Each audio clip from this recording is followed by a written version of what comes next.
Mes frères et sœurs, mes combattants pour le ciel, bonjour et bienvenue. Aujourd'hui, nous avons une belle leçon, très très belle et très puissante. Le titre, c'est bien Comment vivre dans ce monde sans en faire partie. Vivre dans le monde ça sans qu'on ne fasse partie de monde ça. C'est que pour commencer, l'auteur nous demande de lire Colossiens 4, versets 14 à 15 et 2 Timothée 4, versets 10 à 11. Eh bien, on va lire ça ensemble. Colossiens, en premier.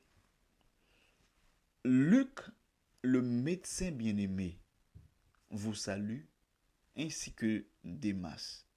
Salut les frères qui sont à Laodicée et Nymphas, et l'église qui est dans sa maison. Maintenant de Timothée. Car Démas m'a abandonné par amour pour le siècle présent. Et il est parti pour Thessalonique.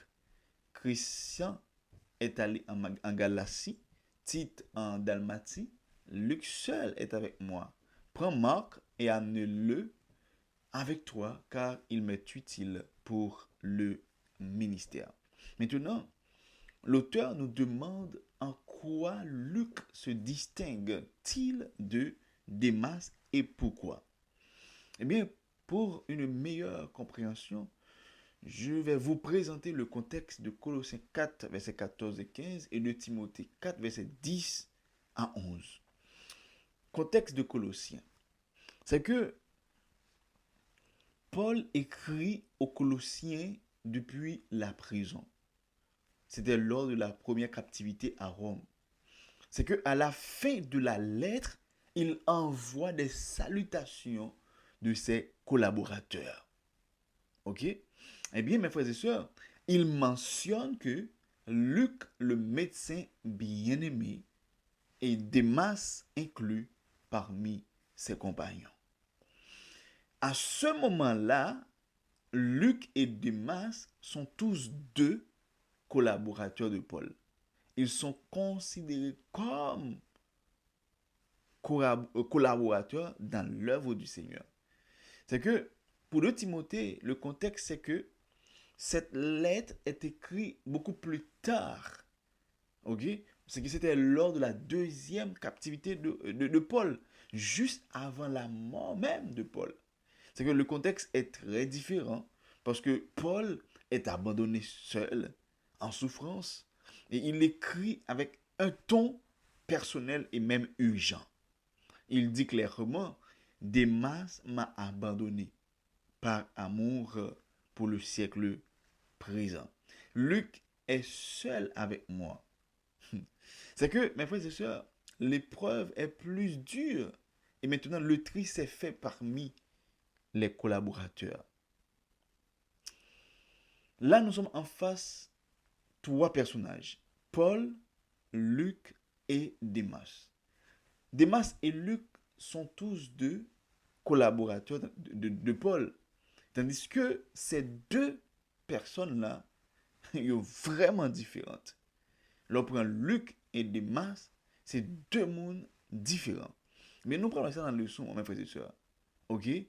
Nous parlons de ça.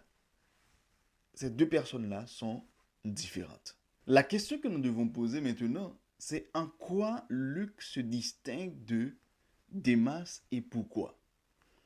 C'est que Luc se distingue, c'est par sa fidélité. Il reste avec Paul jusqu'à la fin, même dans la souffrance. Il reste, il ne quitte pas quand la situation devient difficile.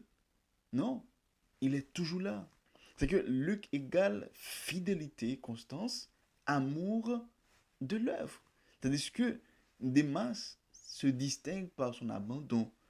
Il était engagé au début, mais maintenant non.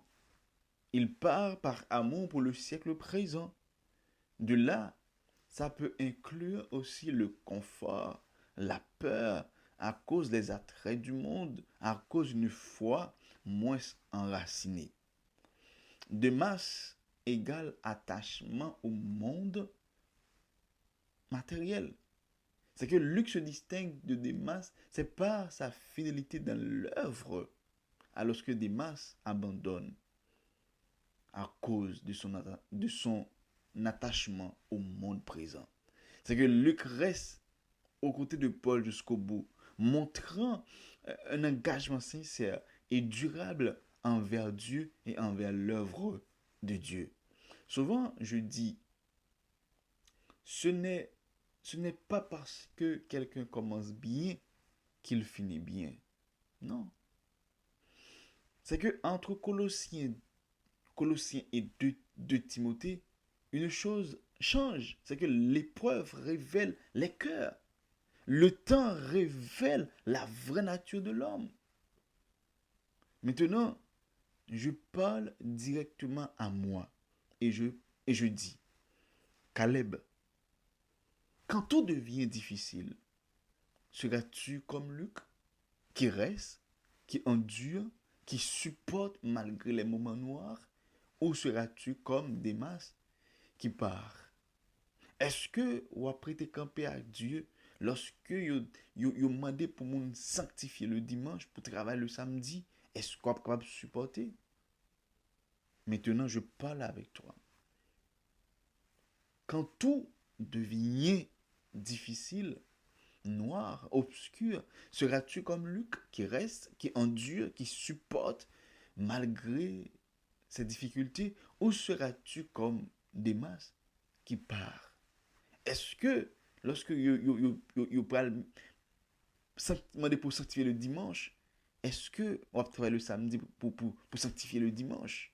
Est-ce que l'auteur nous demande de lire quelques passages, Marc, Tite, Philémon et j'en passe. Je ne vais pas les lire parce qu'ils sont beaucoup, mais je vais faire un résumé. C'est que l'auteur nous pose quelques questions. Quel conseil donne-t-on à ceux qui attendent la seconde venue de Christ? On va répondre. Ceux qui attendent la seconde venue de Christ doivent, 1. Veiller, selon Marc. Deuxièmement, vivre une vie transformée et engagée. Encore, c'est marcher de la sainteté et être prêt. Et encore, c'est se repentir et garder une relation vivante avec Jésus. C'est très important parce que ceux qui attendent le retour de Jésus sont appelés à rester vigilants, à vivre dans la sainteté, rejeter le péché et faire le bien et maintenir une relation sincère avec le Seigneur. Mes frères et sœurs, mes chers amis, attendre Jésus, ce n'est pas regarder le ciel, non, mais c'est vivre chaque jour comme s'il pouvait revenir aujourd'hui. C'est ça. Nous arrêtons là, mes frères et sœurs. Et avant de partir, recevez cette prière. Seigneur éternel notre Dieu, nous venons devant toi avec humilité. Purifie nos cœurs, renouvelle nos pensées et aide-nous à marcher dans la sainteté chaque jour. Apprends-nous, Seigneur, à veiller, à rester fidèles et à rejeter tout ce qui nous éloigne. Donne-nous un cœur sincère, zélé pour le bien et prêt pour ton retour en gloire. Que notre vie t'honore, même dans les choses les plus simples. Garde-nous fermes jusqu'à la fin. C'est au nom de Jésus que nous te prions. À lui seul soit la gloire, l'honneur, force, la magnificence au siècle des siècles. Amen. Mes frères et sœurs, vivre dans ce monde sans en faire partie de ce monde. Tel a été le titre de la leçon de ce aujourd'hui.